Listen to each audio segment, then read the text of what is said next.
కల్లూరు పరిసర ప్రాంతాల్లో రోజు రోజుకు చేతి వాటం ప్రదర్శించి సెల్ ఫోన్లు, నగదు, ద్విచక్ర వాహనాలు దొంగిలించే కేటుగాళ్లు ఎక్కువయ్యారా అంటే అవుననే అంటున్నారు స్థానికులు. ఈ మధ్య కాలంలో సెల్ ఫోన్లు దొంగిలించే కేటుగాళ్లు ఎక్కువయ్యారని స్థానికులు తీవ్రంగా భయాందోళనకు గురవుతున్నారు. గురువారం సెల్ ఫోన్ చోరీ మరవక ముందే మళ్ళీ ఈరోజు ఒక వ్యక్తి తన అవసరాల నిమిత్తం కల్లూరుకి వచ్చి తిరిగి తిరుపతికి వెళ్ళడానికి 4 రోడ్ల కూడలో వేచి ఉన్నాడు. బస్సు రాగానే ఆ బస్సులో ఎక్కాడు. బస్సులో ఎక్కి కండక్టర్ టికెట్ అని అడగగా జేబులో చేయి పెట్టగానే నిర్ఘాంతపోయాడు. అప్పటికే జేబులో ఉన్న నగదు, సెల్ ఫోన్ మాయమయ్యింది.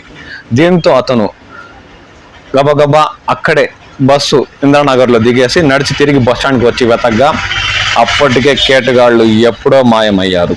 జేబులోని సెల్ ఫోన్, నగదును క్షణాల్లో కాజేశారు. దీంతో నిర్ఘాంతపోవడం ఆ వ్యక్తి పని అయ్యింది. ఈ మధ్యకాలంలో కల్లూరు పరిసర ప్రాంతాల్లో సెల్ ఫోన్లు కాజేసే కేటగాళ్లు ఎక్కువయ్యారని, అందరూ అప్రమత్తంగా ఉండాలని, ఎవరైనా అనుమానాస్పదంగా కనిపిస్తే తమకు సమాచారం ఇవ్వాలని కల్లూరు రక్షక భటులు తెలిపారు. కాబట్టి మిత్రులారా, మన పక్కనే కేటుగాళ్ల సంచారం ఎక్కువైంది.